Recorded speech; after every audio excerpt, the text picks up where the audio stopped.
दोस्तों, स्वागत है आपका उपागम एकेडमी पे। चलिए दोस्तों, आज हम बात करेंगे मोशंस 2.0 यानी इम्पोर्टेंट फैक्ट के बारे में, यानी गति के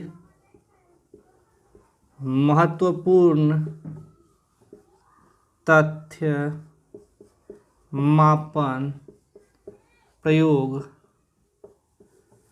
हम आज बात करेंगे गति के अगले चैप्टर में, जहाँ पे आज हम बात करेंगे मोशंस 2.0 में, जहाँ पे हम गति के मापन, गति के प्रयोग के बारे में जानकारी लेंगे। तो चलिए दोस्तों, हम आज बात करते हैं पहला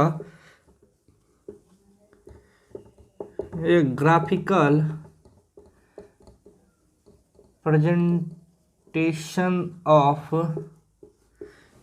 रिप्रेजेंटेशन ऑफ मोशन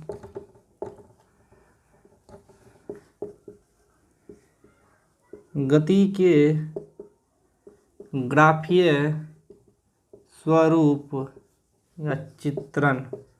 आप जो कह दीजिए, मतलब गति के आप जो मोशन कर रहे हैं उसको अगर किसी ग्राफ पे आप प्रदर्शित कर रहे हो तो वो कहलाता है ग्राफिकल रिप्रेजेंटेशन ऑफ मोशन, गति का ग्राफीय स्वरूप। गति का ग्राफीय स्वरूप क्या होता है दोस्तों? गति का ग्राफीय स्वरूप। तो चलिए हम आप एक एग्जांपल से लेके समझते हैं। पहला आपको दोस्तों, पहला है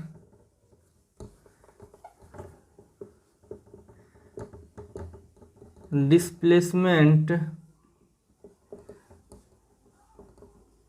टाइम ग्राफ। इसमें क्या क्या आता है? तो डिस्प्लेसमेंट टाइम ग्राफ मतलब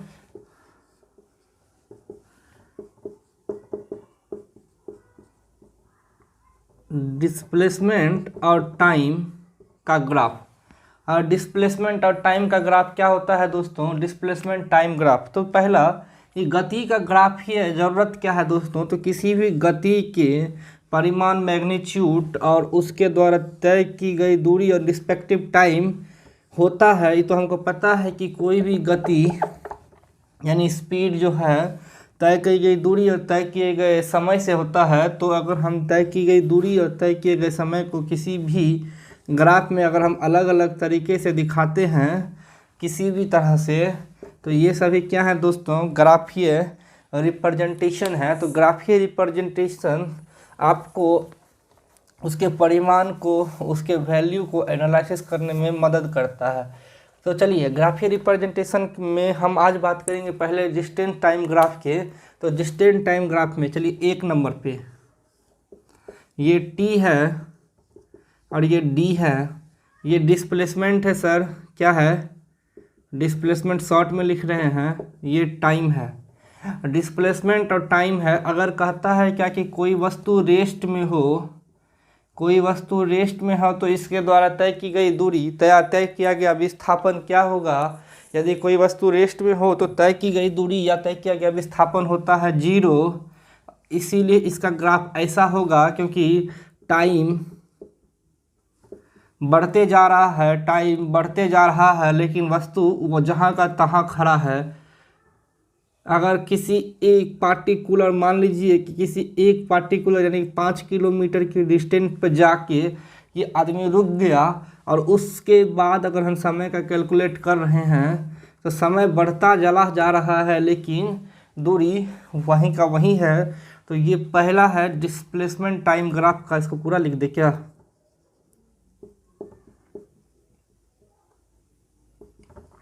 चलिए हम अब अगला बात करते हैं दोस्तों, डिस्प्लेसमेंट टाइम ग्राफ में बी नंबर का। ये टाइम है और ये डिस्प्लेसमेंट है। अगर ये ग्राफ है दोस्तों, ये ग्राफ क्या है?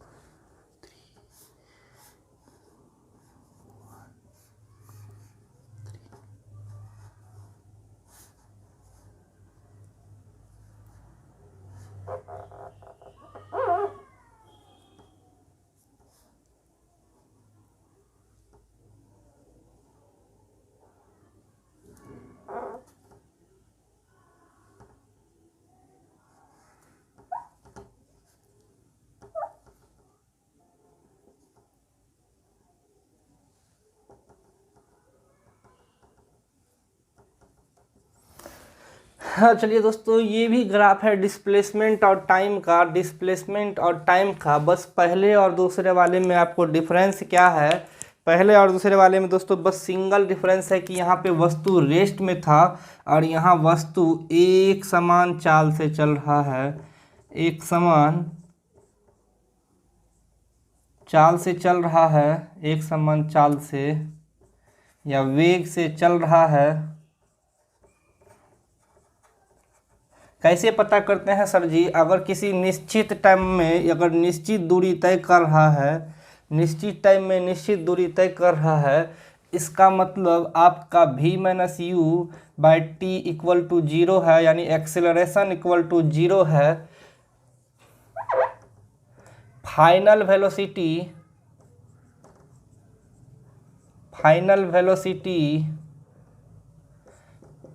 इनिशियल वेलोसिटी का अंतर with respect to time acceleration होता है। अगर ये v माइनस यू 0 है, v माइनस यू 0 कैसे होता है सर जी? कि अगर आप, हम चलिए इसको मिटाते हैं, आप समझ जाइएगा तुरंत कि सर जी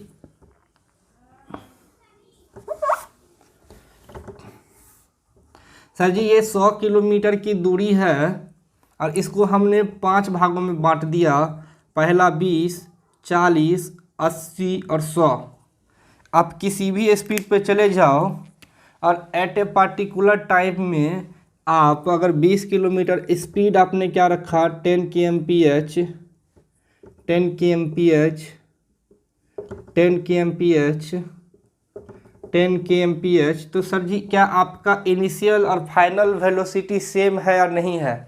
अगर इनिशियल और फाइनल वेलोसिटी सेम है तो आप कहीं से भी स्टार्ट करो, बस इनिशियली यानी जीरो टाइम पे जीरो नहीं होना चाहिए, क्योंकि आपने पहले से कोई स्पीड गेन कर चुका है, तो पहले से कोई दूरी गेन कर लिए होंगे और वहाँ से वो एक समान चाल से चलेगा। ये दोस्तों आपको क्या है, डिस्प्लेसमेंट टाइम ग्राफ तब जब एक्सेलरेशन 0 हो, ए नंबर में था ये, जब डिस्प्लेसमेंट 0 हो। चलिए अब हम बात करते हैं सी नंबर।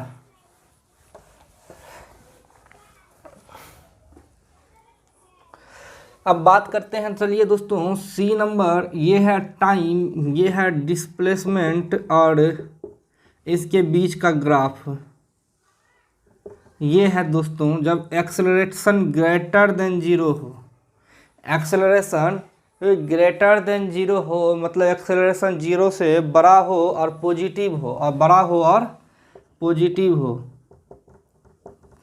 इसमें क्या होता है दोस्तों कि अगर आपने ये कोई 100 किलोमीटर की दूरी है और इसको आप अगर 4 भागों में बांट दो, इसको आप अगर 4 भागों में बांट दो और पहला आप मान लो 25, दूसरा 25, तीसरा 25, बढ़ाते चल जाओ, 25, 50, 75 और 100। ये 100 किलोमीटर की दूरी है, आपको ये 100 किलोमीटर की दूरी है और यहाँ पहला स्पीड आपने तय किया कितना, 10 kmph, फिर बढ़ा 12 kmph, इस तरह बढ़ते बढ़ते फाइनल आपने पहुँच गए 15 kmph, 14 kmph मान लो। आप स्पीड बढ़ाते जा रहे हैं, आप स्पीड बढ़ाते जा रहे हैं, आप स्पीड बढ़ाते जा रहे हैं, घटाए एक बार भी नहीं है। तो होता क्या है सर जी, ए बराबर होता है v minus u by T, 15 minus 10, और मान लो किसी भी रिस्पेक्ट में, मान लीजिए आपने 10 सेकेंड में तय किया हो ये दूरी, तो 5/10, 1/2 आपका एक्सेलरेशन हो गया मीटर पर सेकेंड स्क्वायर। तो ये आपको क्या हो रहा है, किसी इंस्टेंट टाइम में 1 2 3 4 5, 1 2 3 4 5। चलिए देखिए तो सर किसी इंस्टेंट टाइम में ये बढ़ते चला जा रहा है, ये ग्राफ इस तरह बढ़ते चला जा रहा है। तो ये क्या दिखाता है सर जी कि एक्सेलरेशन के बढ़ने से डिस्प्लेसमेंट बहुत तेज़ी से, यानी दूरी आप बहुत जल्दी कवर कर पाएंगे, दूरी आप बहुत जल्दी कवर कर पाएंगे। तो ये दिखाता है आपको एक्सेलरेशन ग्रेटर देन 0 होने पे डिस्प्लेसमेंट टाइम ग्राफ। अगर एक्सेलरेशन लेस देन 0 हो जाए तब क्या होगा सर? अगर एक्सेलरेशन, चौथा पॉइंट है, एक्सेलरेशन लेस देन 0 हो जाए, नेगेटिव में चला जाए। कहने का क्या मतलब है सर कि ये 100 किलोमीटर की दूरी है और इसी को आपने 4 भागों में तय करना है। पहला 25, 50, 75 और 100 किलोमीटर। और आपका स्पीड पहला क्या रख दिया आपने, 50 kmph। अगला रख दिया 25 kmph, 12 kmph, 10 kmph। आप टाइम के साथ बढ़ते चले जा रहे हैं, आप समय बढ़ाते जा रहे हैं, लेकिन आपका स्पीड घटते चला जा रहा है। तो स्पीड घटने से क्या होता है सर, ए बराबर फाइनल यानी 10 - 50। मान लीजिए ना आपने कितने घंटे में या कितने सेकंड में, तो आप 10 सेकंड में तय कर रहे हैं। ये मीटर पर सेकंड है, अगर 10 आवर कर लो, किलोमीटर पर आवर, तो ये -40/10 -4 हो गया km पर आवर है ना। आवर स्क्वायर कर दो, कोई दिक्कत नहीं है, माइनस लगा दो आगे इसके 4 के आगे, क्योंकि ये माइनस में आया है। तो जब आंसर माइनस में आता है तब ग्राफ कैसा होगा सर, यानी एक्सेलरेशन अगर माइनस में आता है तब ग्राफ होता है इस टाइप का। ये बढ़े जाएगा फिर घटना शुरू हो जाएगा। यानी कि 0 टाइम में अगर ये 10 किलोमीटर, ये 25 किलोमीटर पे था, 0 टाइम पे ये 25 किलोमीटर पे था, टाइम बढ़ाते चले जाओ 10, 20, 30, ये ऐसे बढ़ेगा।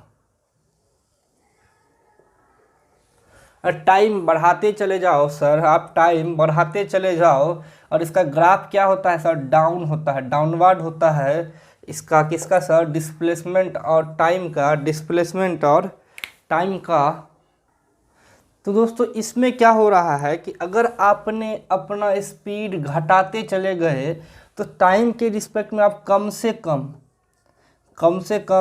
कम यानी कि आप दूरी जितना कम हो, पहला 10 घंटे में आपने अगर मान लीजिए कि 30 किलोमीटर तय किया,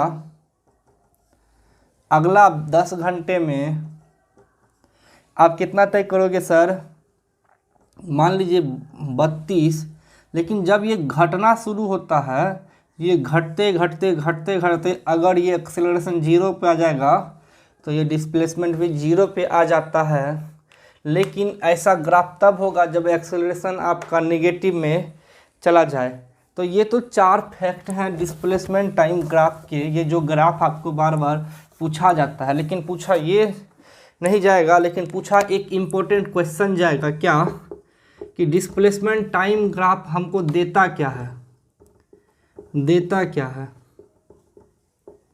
तो ऑलवेज हमको डिस्प्लेसमेंट टाइम ग्राफ, डिस्प्लेसमेंट और टाइम ग्राफ जब भी देगा तो डिस्प्लेसमेंट और टाइम का एक रिस्पेक्टिव वैल्यू देगा, डिस्प्लेसमेंट और टाइम का एक रिस्पेक्टिव वैल्यू देगा, जिसको हम लोग वेलोसिटी बोलते हैं। तो डिस्प्लेसमेंट टाइम ग्राफ क्या देता है, ये क्वेश्चंस बहुतों बार आ चुका है, मिनिमम आप 10 टाइम्स मान लो, और इसका आंसर होगा वेलोसिटी। ठीक है, इस क्वेश्चंस के बाद चलिए हम डिस्प्लेसमेंट टाइम ग्राफ के बाद आगे बढ़ते हैं। तो चलिए दोस्तों, वेलोसिटी टाइम ग्राफ का हम सीधा आपको ग्राफ देखते हैं। तो पहला एक ग्राफ आपको फिर इसी तरह होगा, ये वेलोसिटी है, ये टाइम है, और ये पहला ग्राफ इस टाइप का अगर दिख जाए आपको, कि पूछा जाए कि इस टाइप के ग्राफ का क्या मतलब है, तो इस टाइप के ग्राफ का मतलब है वेलोसिटी कांस्टेंट होना।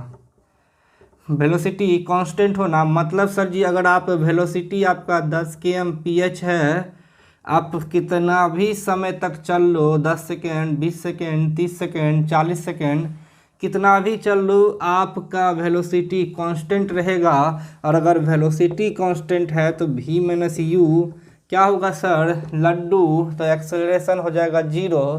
तो ये ग्राफ एक ही कंडीशन में बनेगा जब v कांस्टेंट और एक्सेलरेशन 0 हो, अगर v और t का होगा। एक कंपेयर कर लूँ, हमने बोला था डिस्प्लेसमेंट और टाइम का, तो डिस्प्लेसमेंट और टाइम का ग्राफ में भी सर भी कांस्टेंट कर लो, या भी कांस्टेंट नहीं, ऑब्जेक्ट को रेस्ट में रख लो, ऑब्जेक्ट को रेस्ट में रख लो, तब ये डिस्प्लेसमेंट टाइम ग्राफ, यानी वो दूरी तय ही नहीं किएगा, ये किसी एक 10 km पे पहुंच गया और वहाँ पे वो रुक गया। तो जब वो वस्तु ऑब्जेक्ट रेस्ट में आ जाता है तब इस टाइप का ग्राफ देता है डिस्प्लेसमेंट टाइम ग्राफ। और ये तो ये रीजन पूछा जाता है कि ये ग्राफ दे देगा आपको और पूछा जाएगा कि ऑब्जेक्ट रेस्ट में है, ऑब्जेक्ट मोशन में है, एक्सेलरेशन ग्रेटर देन 0 है, एक्सेलरेशन लेस देन 0 है। आप जैसे इसी का एक एग्जांपल ले लीजिए, जैसे मैंने एक ग्राफ बोर्ड पे बनाया है और इसका क्वेश्चन आएगा कि ये ग्राफ आपको दे दिया जाएगा और आपसे पूछा जाएगा कि ग्राफ क्या दिखाता है, क्या सोच कर रहा है। तो ऑप्शन ए में देगा वेलोसिटी ग्रेटर देन 0, ऑप्शन 2 देगा velocity less than 0, velocity constant, और ऑप्शन 4 देगा वेलोसिटी इक्वल टू 0। आप क्या मारोगे sir, velocity not equal to 0 but velocity constant होगा तो आपको ये टाइप का ग्राफ देगा। तो ग्राफ देख के आपको पता करना होगा कि वो एग्जाम्पल क्या होता है। तो चलिए अब हम बढ़ते हैं अगले वेलोसिटी टाइम ग्राफ के तरफ, अगले वेलोसिटी टाइम ग्राफ की तरफ। और ये ग्राफ फिर इस टाइप का, यहाँ वेलोसिटी है सर, यहाँ टाइम है, यहाँ वेलोसिटी है और यहाँ टाइम है। तो सर ये ग्राफ आपको दिखाता है एक समान velocity with respect to time. मतलब कहने का क्या है सर, फिर वही चीज़ कि आपने अगर ये 100 किलोमीटर की दूरी तय करनी है और आपने 25, 50, 75 और 100 किलोमीटर के लिए चला और हमेशा आपका स्पीड पहला 25 पे भी आपने मान लीजिए कि 10 घंटे चला, फिर 10 घंटे चला, 10 घंटे चला, 10 घंटे चला और आपका स्पीड ऑलवेज रह गया 25 kmph। यानी कि पहला 10 घंटा 0 पे 25 km पे शुरू किया, फिर पहला 10 घंटा, पहला 20 और फिर मान लो फिर 30, समय 10 घंटा बढ़ाते चले गए।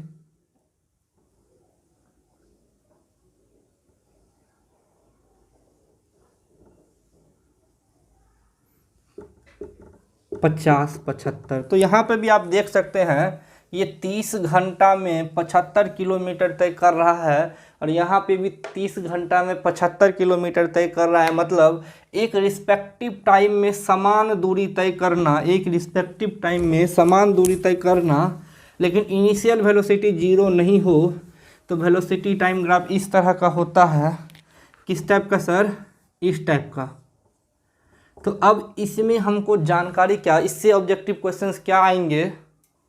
तो दोस्तों इससे ऑब्जेक्टिव क्वेश्चंस क्या आते हैं। पहला तो इनिशियल वेलोसिटी यानी u not equal to 0, u not equal to 0, जब भी u शुरू होगा कुछ ना कुछ वेलोसिटी गेन करेगा, चाहे वो 10, 20, 30, 40, 50 kmph जो भी हो।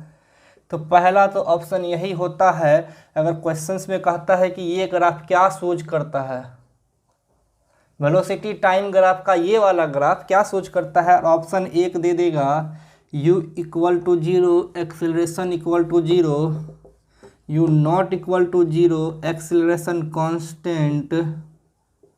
तीसरा दे देगा u not equal to 0, acceleration greater than 0। चौथा नन ऑफ दीज मान लो, नन ऑफ दीज। तो आप नन ऑफ दीज नॉट भी होता है, तो नन ऑफ दीज, तो u नॉट इक्वल टू 0 तो चलेगा, दोनों में है। लेकिन जब एक समान चाल से आगे बढ़ रहा है तो एक्सेलरेशन कांस्टेंट होगा ना सर। एक्सेलरेशन भी तो कांस्टेंट नियत होगा जब वेलोसिटी नियत है, तो वेलोसिटी कांस्टेंट बढ़ रहा है तो एक्सेलरेशन ग्रेटर देन 0 तो संभव नहीं है, u not equal to equal to 0 संभव नहीं है। तो ऑप्शन नंबर 2 आ जाता है। इस टाइप के क्वेश्चंस आपको पॉलिटेक्निक में बहुत ज़्यादा देखने को मिलेंगे।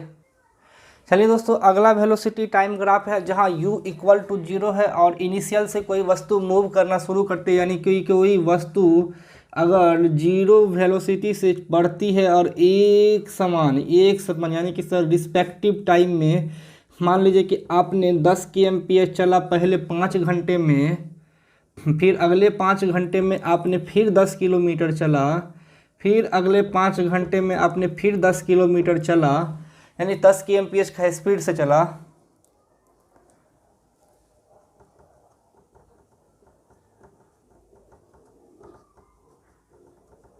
kmph के स्पीड से चला तो दोस्तों आपको एक लीनियर ग्राफ देगा इस टाइप का, जहाँ एक्सेलरेशन कांस्टेंट होगा, u इक्वल टू 0 होगा यहाँ पे। तो यही ग्राफ आपको ऑप्शन में दे देगा, u equal to 0, acceleration constant, acceleration greater than 0, acceleration less than 0। तो आपको बस ये देख के पता करना है। अगला ग्राफ फिर उसी टाइप का है जो डिस्प्लेसमेंट वाला था, दोनों ग्राफ आपको सेम ही दिखेंगे। कौन सा सर? ये वाला, ये तो निगेटिव त्वरण का है। वेलोसिटी और टाइम, सर वेलोसिटी अगर घटते जा रहा है less than 0, velocity less than 0 हो, u नॉट इक्वल टू 0 हो और एक्सेलरेशन निगेटिव में हो, लेस देन 0 हो, ये तीनों कंडीशन अगर सेटिस्फाई करेगा तो ये इस टाइप का ग्राफ बनेगा। वेलोसिटी टाइम ग्राफ में ये इस टाइप का ग्राफ बनेगा। और यही ऑब्जेक्टिव में पूछता है कि क्या ये तीनों कंडीशन पूछ देगा। ऑप्शन में क्या दे देगा? ऑप्शन में एक में दे देगा v equal to 0, u equal to 0, a equal to 0, u equal to 0, v equal to 0, v great less than 0, u not equal to 0, a less than 0। तो आप ये मार देना, यही ऑप्शन में इस तरह करके देते चला जाएगा। ठीक है, अब एक पॉजिटिव वाला भी ले लो, तो पॉजिटिव वाला भी फिर वैसे ही बनेगा दोस्तों। कैसा बनेगा? ये ऐसा बनेगा। अगर u इक्वल टू 0 है, एक्सेलरेशन पॉजिटिव में है और वेलोसिटी बढ़ते चला जा रहा है, वेलोसिटी नॉट कांस्टेंट। पहले वाले में भी वेलोसिटी कांस्टेंट नहीं होगा, यानी वेलोसिटी उसमें लेस देन था, इसमें ग्रेटर देन 0 पॉजिटिव में हो और बढ़ते चला जाए, तो ग्राफ इस टाइप का देगा वेलोसिटी और टाइम का। और इसमें फिर यही पूछेगा u equal to 0, a greater than 0, v greater than 0। तो इसी टाइप का ग्राफ एनालिसिस है, लेकिन इतना ज़्यादा डीप में पॉलिटेक्निक के अलावा कहीं नहीं पूछता है। इस पूरे ग्राफ में आपको 3 चीज़ याद रखना है। 3 चीज़ क्या सर? बस 3 ग्राफ में याद रखना है कि डिस्प्लेसमेंट टाइम ग्राफ हमको क्या देता है sir? Displacement by time velocity देता है। इसी तरह velocity time graph, velocity by time क्या होता है सर? एक्सेलरेशन होता है। क्या होता है सर? एक्सेलरेशन होता है। लेकिन अगर एरिया पूछ दे वेलोसिटी और टाइम ग्राफ का, वेलोसिटी और टाइम ग्राफ का ये वाला क्षेत्र एरिया पूछ दे, तो एरिया क्या देता है सर? एरिया किसका? वेलोसिटी टाइम ग्राफ का। ये देता है सर डिस्टेंट, यानी दूरी।